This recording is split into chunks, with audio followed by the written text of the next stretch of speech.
आजमगढ़ से प्रस्तुति बा। बिरहा के शीर्षक बा छात्रा की दर्दनाक मौत। लगा मास्टर भूमिका। शिक्षा की ज्योति अजब दिव्य होती, शिक्षा से मिलता है जग को सहारा। मान सम्मान धनवान विज्ञान को, चर अचर जीव जीवन में सब में पसारा। शिक्षा से वेदों पुराणों की रचना, मूर्ख कालिदास वाल्मीकि को संवारा। शिक्षा से हमको मिली है आजादी, तो प्रभु का प्रतिबिंब दर्पण है जग से भी न्यारा।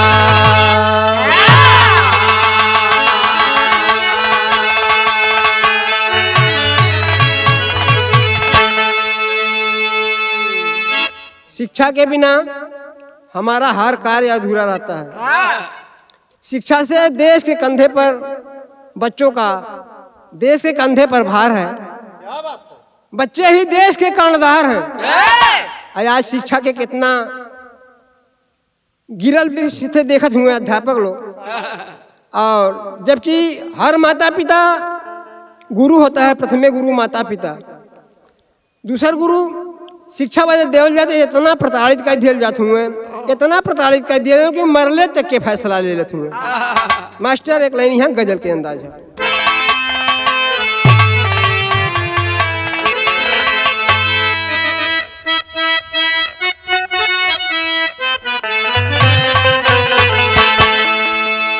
तो होठों के मुश्किल से मेरी महफिल ले गई,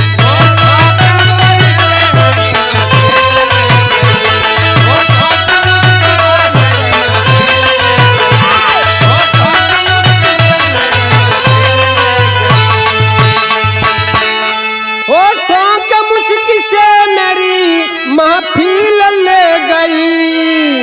तो जुल्फों से, अरे जुल्फों से हवा दे कर के दिल ले गई।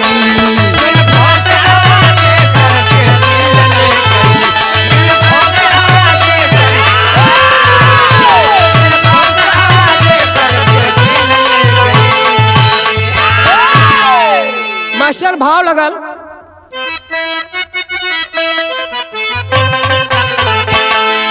तो शिक्षा के बिना, और शिक्षा के बिना राज ताज कैसे बढ़ेगा।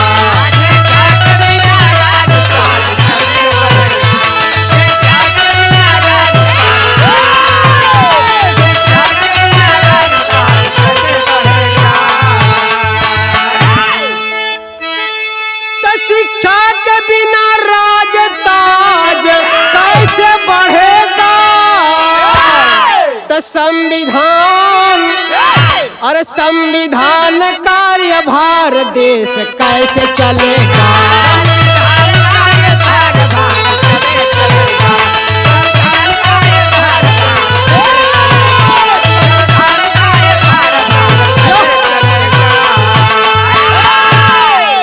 यहीं से कहानी की शुरुआत हुआ मास्टर।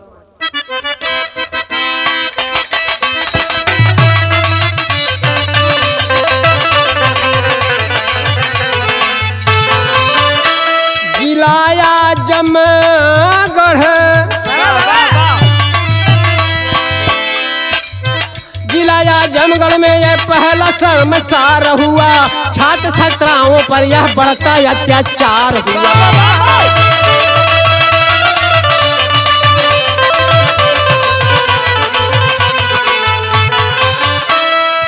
महर्षि दुर्वासा जी, महर्षि दुर्वासा द्रोण दत्तात्रेय की धरती है। महर्षि दुर्वासा द्रोण दत्तात्रेय की धरती है। अवंतिका पूरी धाम उच्च कोटि हस्ती है।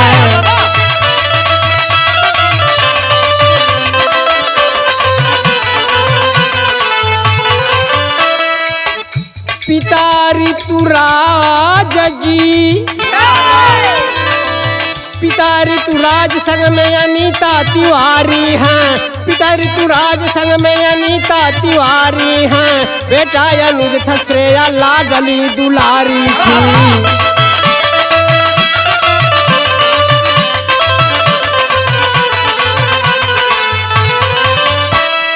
सराय रानी की रुदरी मोड़ अंदर रहते हैं, सराय रानी की रुदरी मोड़ अंदर रहते हैं, कॉलोनी पैराडाइज में निवास करते हैं।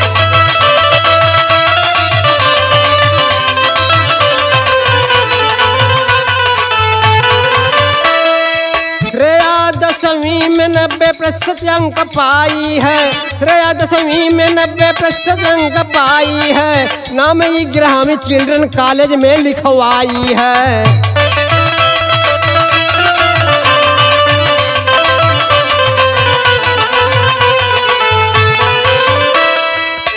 28 जुलाई को 28 जुलाई बैग चेकिंग का अभियान चला, 28 जुलाई बैग चेकिंग का अभियान चला, श्रेया के बैग से मोबाइल भारी काल बना।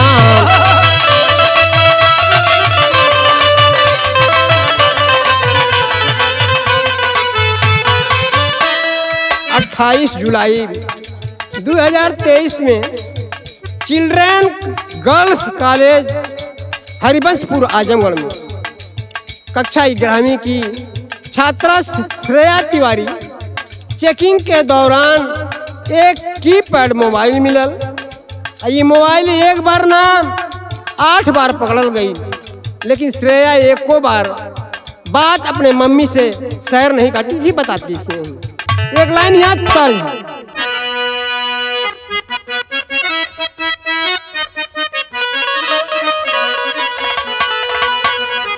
यह तर्ज के बोलबा, गजब के रूप तो हर गजब सूरतिया तू पवलू न हो।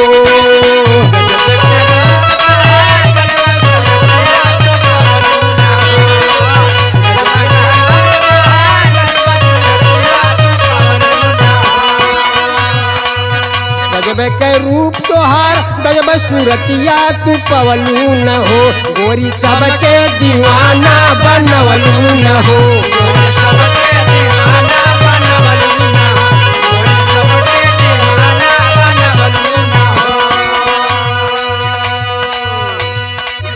झलके बदन पूरा, झलके बदन पूरा, कहवा से कुर्ती सी अवलू न हो।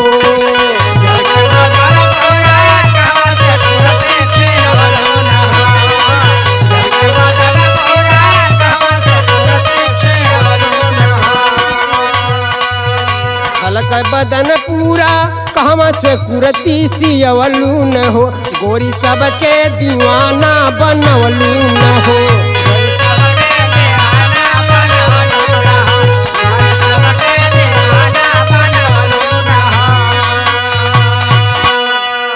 तो गीत रहल भैया, गीत से बढ़िया बिरहा में भाव लगल।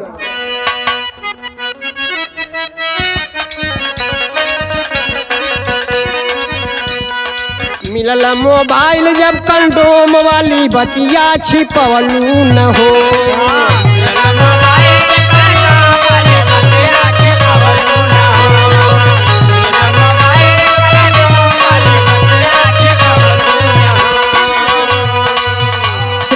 बैग से 28 जुलाई के कीपैड मोबाइल मिलल। और कुछ लोग कहला कि लड़कियां बताती थी कि उसके बैग से एक कंडोम मिला, जबकि कंडोम उसका नहीं था। यूट्यूब पर बताया जाता कोई लड़की रख दिया, लेकिन कक्षा 11 के क्लास टीचर अभिषेक राय जी बताते हैं बच्चे कि खुद अपनी पर्स से निकाल कर एक कंडोम रखे और विद्यालय की शिक्षिका कृति मैडम के द्वारा छोटे क्लास से लेकर के बड़े क्लास तक उसे घुमाया गया, जिससे शर्मसार हुई। छुट्टी भइल, सब लड़का अपने अपने घरे गए। लेकिन ये बात श्रेया के अपने मम्मी से बताओ चाहता है। मिलल मोबाइल जब कंडोम वाली बतिया छिपवलू न हो।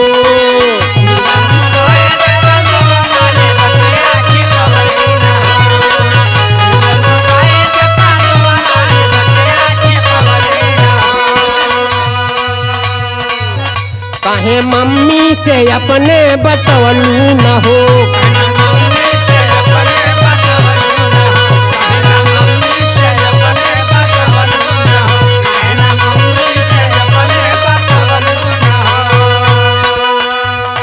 नो एंट्री के बात से सब घबराई,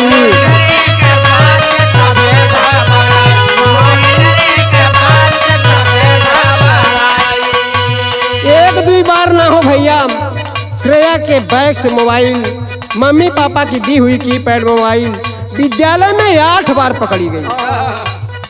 क्लास में मोबाइल 8 बार पकड़ाई।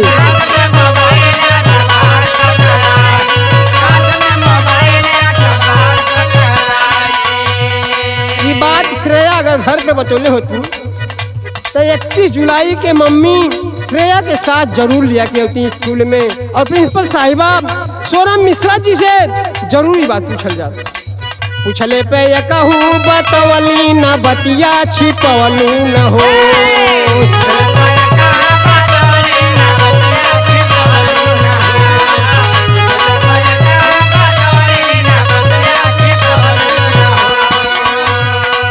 पूछले पे ये कहूँ बतवलू न बतिया छिपवलू न हो। काहे मम्मी से अपने बतवलू न हो।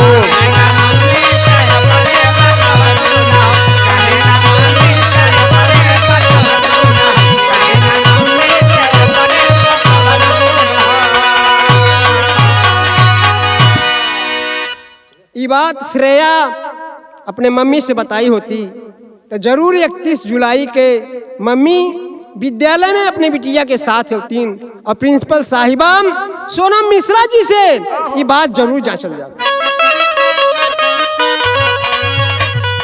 जनतिन जो मम्मी दिमाग के लगवती,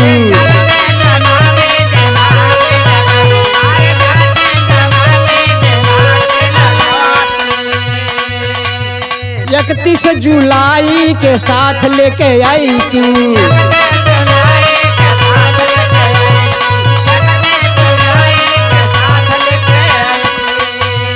जाके प्रिंसिपल साहिबा से जचतीन रिपोर्टिया छिपवलू न हो।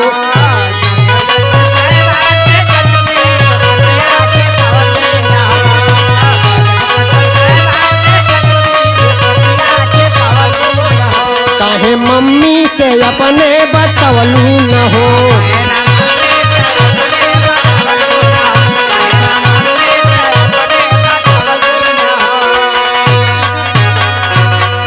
मास्टर बिरहा में गीत बदल गई।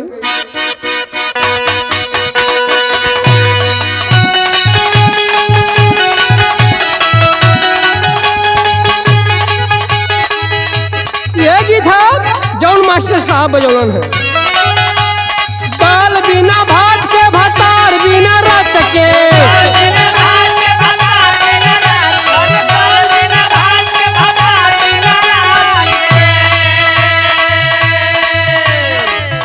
दाल बिना भात के भतार बिना रत के मनावा न भारत। बलमुआ करा न वीडियो कॉल, बलमुआ करा न वीडियो कॉल, देखै के मान करता।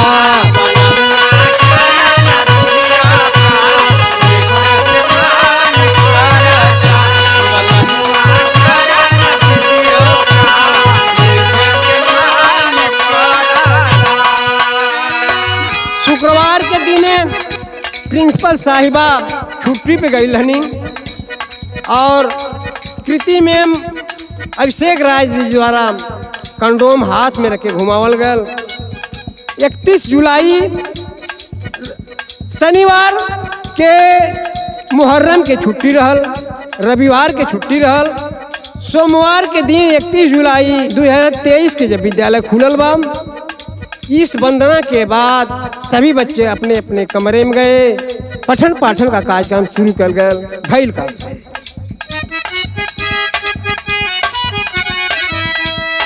पूजा पाठ कैली, चरण चूमी आईली,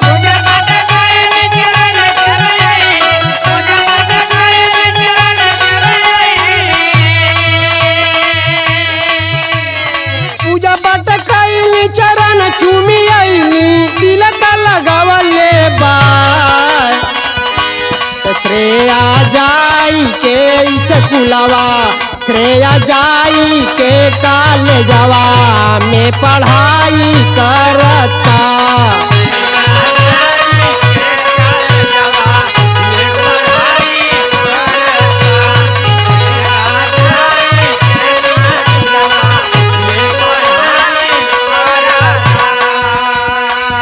जुलाई के श्रेया तैयार होकर के विद्यालय के लिए चल धनी अपने पापा जी के साथ रोड तक आईनी, वहीं से ऑटो पकड़ के अपने विद्यालय आईनी जा। सावन के महीना होला भोले के पूजनिया,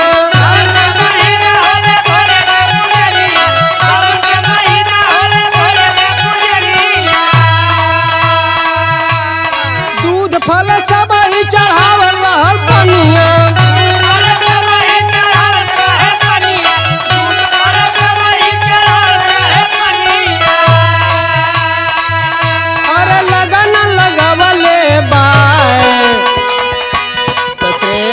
जाई के स्कूलवा में पढ़ाई करता।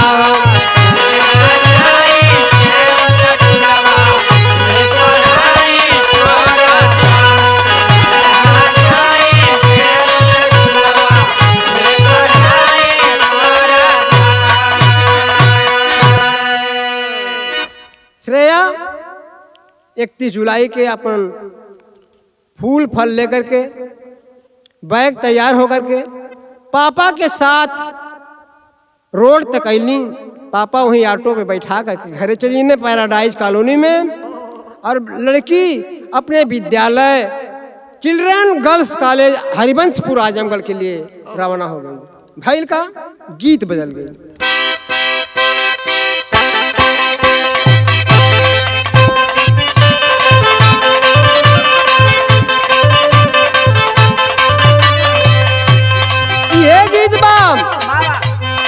उठत तो दराद होला, बैठत तो दराद हो,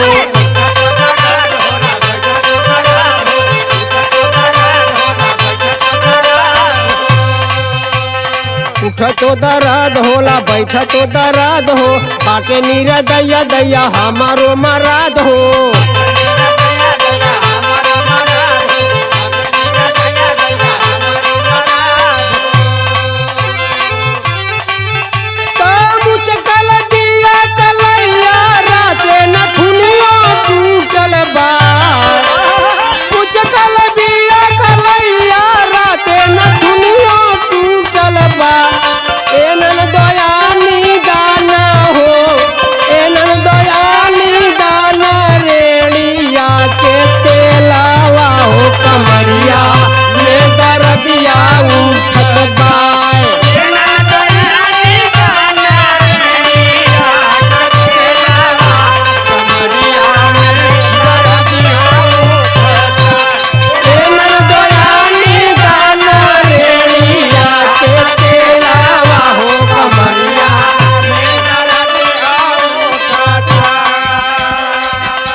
जुलाई के प्रिंसिपल साहिबा विद्यालय आईनी। सभी बच्चे प्रार्थना के बाद अपने अपने क्लास में गए। चपरासी से प्रिंसिपल साहिबा सोनम मिश्रा जी अपने ऑफिस में बोलौनी और श्रेया के तरह तरह से प्रताड़ित कर गए। कैसे भाव लगा। प्रिंसिपल साहिबा ऑफिस में श्रेया के बोलावनी,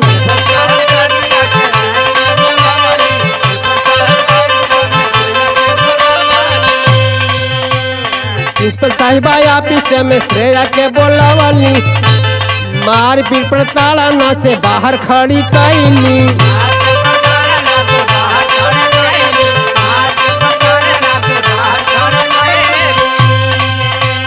बतावल गल कि श्रेया के ऑफिस में 45 मिनट के बाद उसे 50 कोड़े लगे। 200 बार उठक बैठक करावल गए। जैसे श्रेया शुक्रवार को तो शर्मसार थी, लेकिन आज बहुत बहुत जलील हो गई। इससे श्रेया अपने मरने तक का फैसला ले लिया। कैली का क्लास घुमावली ऐसे नजरिया झुकल बाय। ए भैया जैसे बरस सावन में बदरिया हो, बदरिया जैसे नजरिया बरसल बाय।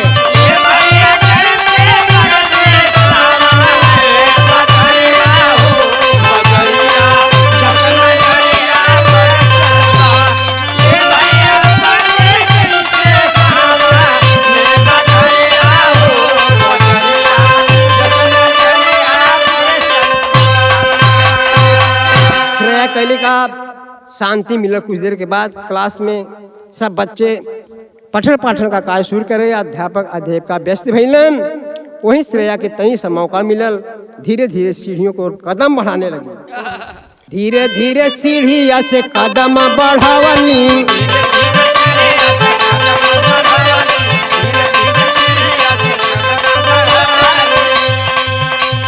3 मंजिल बिल्डिंग से जाके कूदी गई।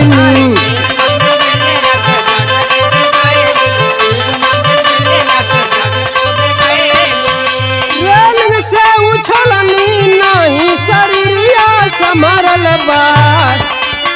ए भैया लाहू से लुहान, ए भैया लाहू से लुहान भइल शरीरिया हो, शरीरिया में परनवा तड़पत बाय।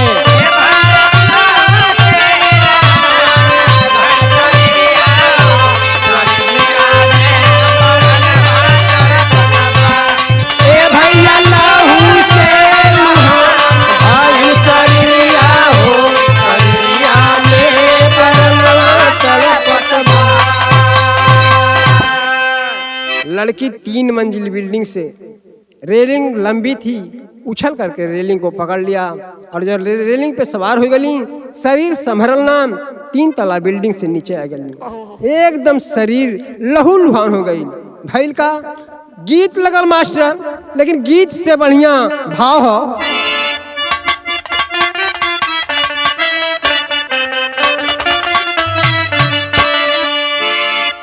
स्कूटी से लेके रामा हॉस्पिटल भगले। कैले का कि लेके भागे रामा हॉस्पिटल, तड़प परानवा ये वीराना।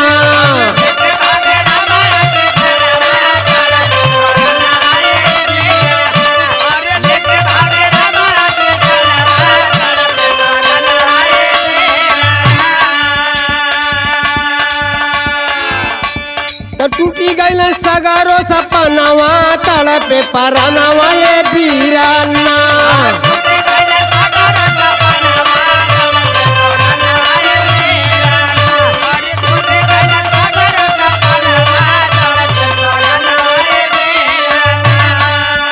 घटना की साख छिपाने के लिए तमाम सीसीटीवी कैमरे फुटेज हटवा दिए गए थे। घटना स्थल के पानी से धुलवा गल, पूरी घटना की साख छिपाई जा रही थी। भाव लिखल गल, सीसी फुटेज दिए कैमरा हटाई,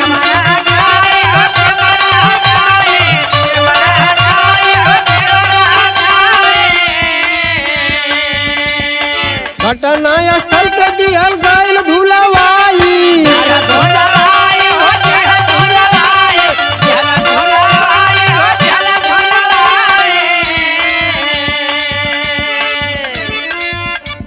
मिटावल चाहे कांड के करनवा, तड़प परनवा ये वीराना।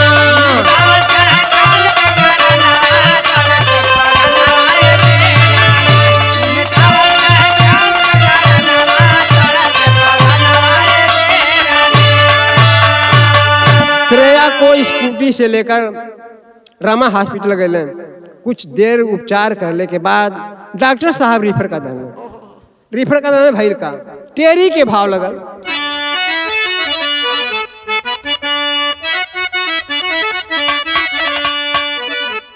तया चरिया बिचवा दागी लग गई, अचरिया बिचवा दागी हो, तया चरिया बिचवा दागी लग गई। श्रेया करके सुसाइड सारा राज छिपा दी। विदेशिया में प्रमाण लिखा गया।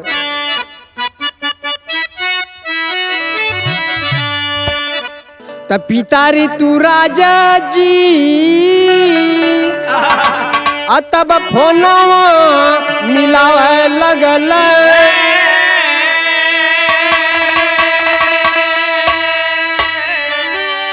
तब बेटा अनुजा साथे आईनी माया नावा।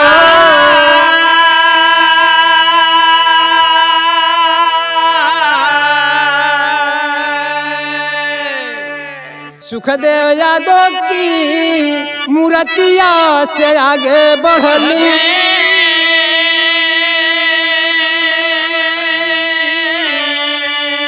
खड़ी एम्बुलेंस रहली मिशन के सामनावा।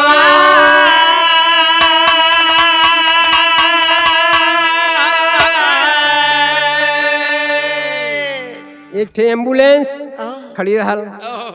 मम्मी फोन करली अपने पति ऋतुराज जी के कि हम बच्चा के रिसीव करके आवत ला। सुखदेव पहलवान की मूर्ति के यहाँ आप खड़ा रहिया। वहीं से तीनों जने साथ बना के चलना। और जैसे ही मिशन हॉस्पिटल के सामने अइले देखना एक एम्बुलेंस में सफेद चदरा में लाश लपेट के खड़ी कर गया है। मम्मी का दिल श्रेया के दिल को खींचने लगा। जाकर के गेट मैन से पूछली। गेट मैन केवल गाड़ी के पास खड़े थे, बाकी वहाँ कोई डॉक्टर कोई नर्स नहीं थी। मम्मी पूछली कि यह लाश श्रेया की है? बोले श्रेया की नहीं है, आप पहले ऑफिस जाइए। और जब ऑफिस वो लोग गए तो गेटे पे रोक दिया गए। किसी भी गार्जियन को अंदर नहीं जाने दिया जा रहा था। जब ये बताए कि हम श्रेया के मम्मी पापा हैं, तब इनको अंदर ऑफिस में जाने को बोला गया। ऑफिस में जब पहुंचे तो देखे 30-35 अध्यापक अध्यापिका चपरासी दाई सब लोग जुट करके मीटिंग कर रहे थे। षड्यंत्र रचा जा रहा था।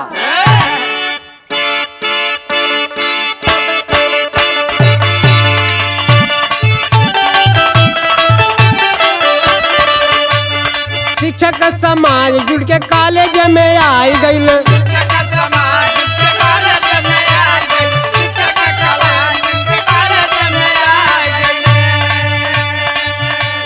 मीटिंग बुला के सब घटना के खाई गई।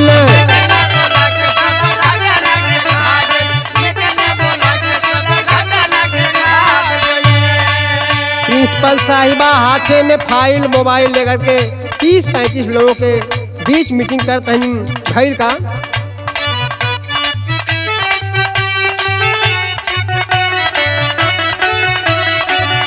हाथे में फाइल लेके साथे मोबाइल लेके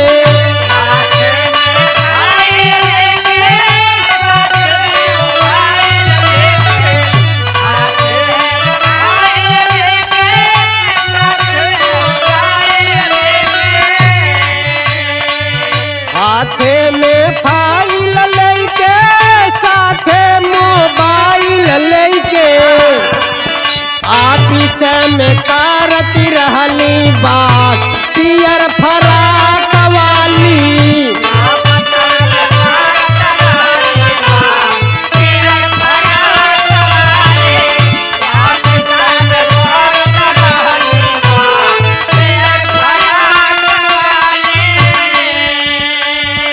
कहलो पे लगी जाता आँच पियर फराक वाली।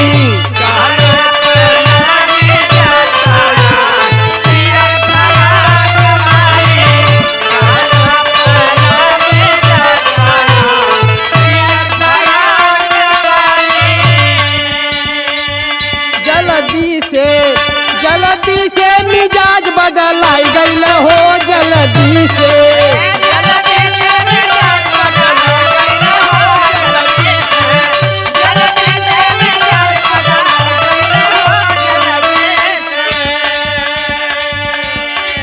सचना बतावल जाई घटना दबावल जाई।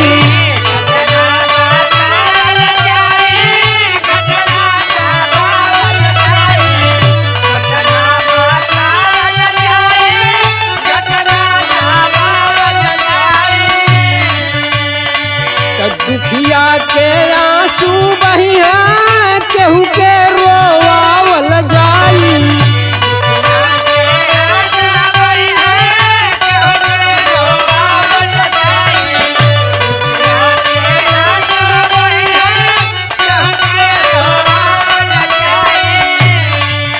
दुखिया के आंसू बहिया केहू के रोवावल जाई। पूछला पे लगी जाता या चपियर फराक वाली।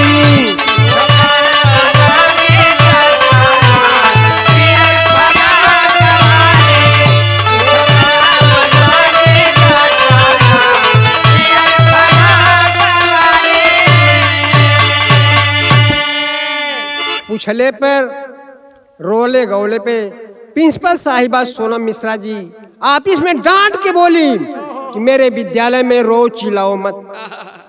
केहू के घर उजल गल हो भैया के रोज बा ओके रोवत तक भी ना दिहल जात ह। जेकर पहुंच छोटे स्तर से लेके बड़े प्रदेशों तक उनकी पहुंच थी, जिसके कारण घटना को दबा दिया गया। पहापट के भाव लगल।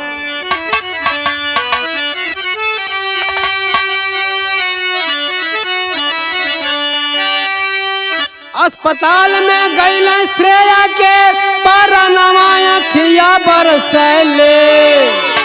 तब भइल न भेटिया बिटिया से समनवा अखिया बरसले।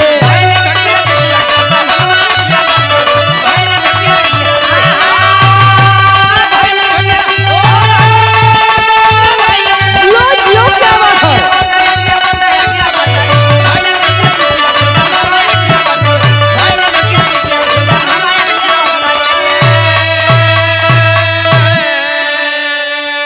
ऋतुराज तिवारी जी अपने बीबी के साथ बच्चे के साथ रमा हॉस्पिटल जब गईले तब पूछले बेटी कहाँ है। लोग बोले कि बेटी आप जो कि लाइफ लाइन दवा के लिए भेज दिया गया, गाड़ी में बैठिए अभी हम आपको लेके चलते हैं। जहाँ 15 मिनट के रास्ता रहल हो भैया लाइफ लाइन के लिए, वहीं गाड़ी में बैठा करके तीनों लोगों को 45 मिनट तक गाड़ियों में घुमाया गया। और जब श्रेया के लाश पोस्टमार्टम रिपोर्ट के लिए भेज दी गई तब इनको लाइफ लाइन हॉस्पिटल पहुंचाया गया। और जब ये लोग लाइफ लाइन गए तो बोले श्रेया की लाश dead body mortuary house Sadar Azamgarh के लिए भेज दी गई है, आप सदर जाइए। जब ये लोग सदर गए तो वहां से भी बिटिया से भेंट ना भइल। छटपटात हुए कि बिटिया से हमके कहीं भेंट ना हो पाती है। कहले का रमा हॉस्पिटल से ऋषि राज जी जब लाइफ लाइन गईल हो, पोस्टमार्टम के लिए प्रशासन शिक्षक सब भेजवावल हो। वहाँ भी ना भइल भेंट, पूछे करनवा अखिया बरसले। अब भइल न बेटिया बिटिया से समनवा अखिया बरसले।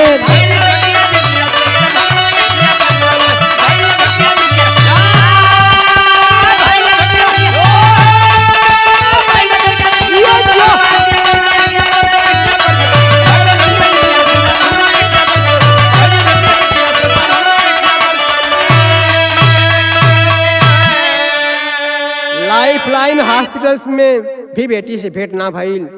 एक बाद लाश पोस्टमार्टम के लिए भेज दिल गए। जब ये लोग सदर पहुंचे मर्चरी हाउस तो वहाँ आनन फानन में रात में पोस्टमार्टम करवा करके तुरंत लाश जो है घर पे भेजी गई। साथ में प्रशासन समस्त लोग उसके साथ में गई ने। केहू के घर उजल गल आ केहू के रोवत तक भी ना दिया जाता। भगवान के कैसन महिमा बा आधा में प्रमाण लिखल गया। धन्य भगवान तोहरी लीला जब होली भैया,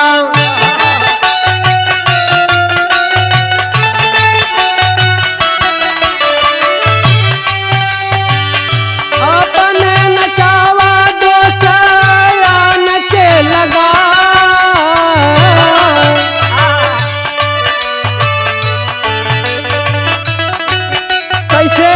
आवा के बीचे बिरार बच गई।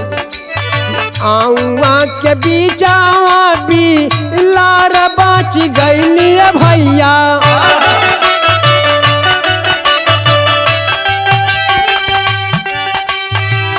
खम्भावा के बीचे बचला प्रहलाद के जान।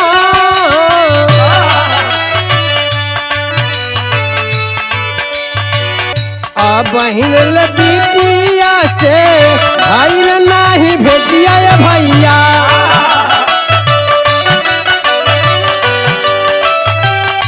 रोले मतारिया का वाला बिहरा।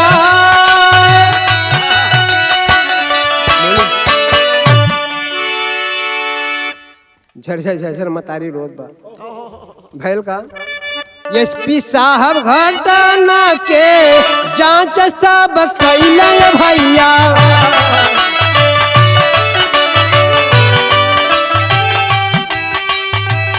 सीओ साहब दिहला जांच माऊ करवाए। धारा 306 के तहत भाई चलनिया भैया। धारा लगावल गई, धारा 306 और 201 धारा के तहत प्रिंसिपल साहिबा सोनम मिश्रा जी और अभिषेक राय जी को जेल भेज दिया गया भैल का।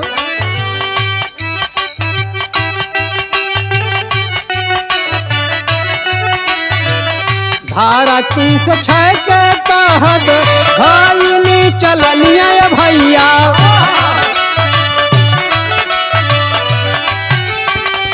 प्रिंसिपल क्लास टीचर गैला जेलवे मधा।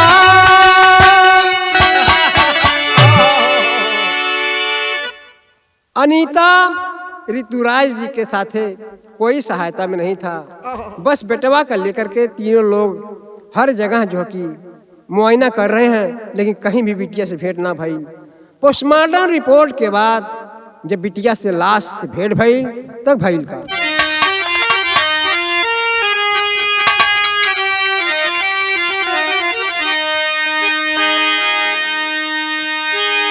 तो पोस्टमार्टम रिपोर्ट के बाद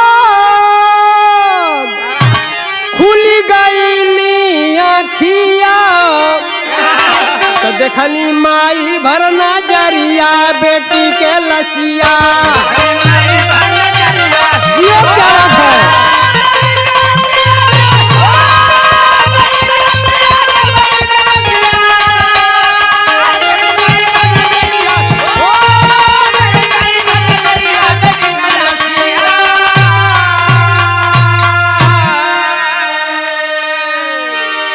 देख के हालत सब गईला घबराई। लसिया के साथ सब घरवा पे आई।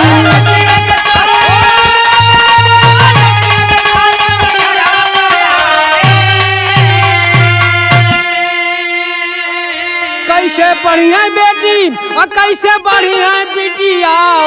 तो देखली माई भर नजरिया बेटी के लसिया।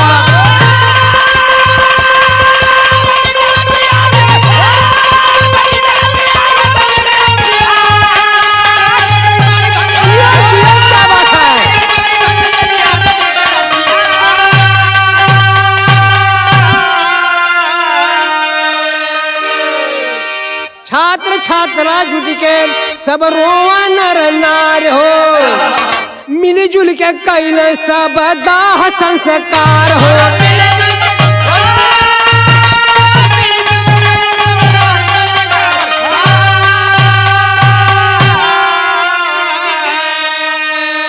तो रोवे जिलाया जमगढ़, रोवे जिलाया जमगढ़ बहाई के आसिया। तो देखली माई भर नजरिया बेटी के लसिया।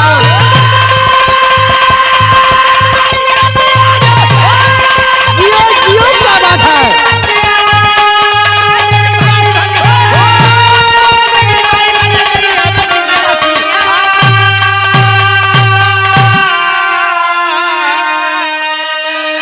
आखिरी लाइन में गुरु घराने का परिचय बा। गुरु बिहारी गुरुपत्तु जी हो गई न स्वर्ग सिधार, स्वर्ग लोक के बासी सरजू जी और छूटल अटार पास हो।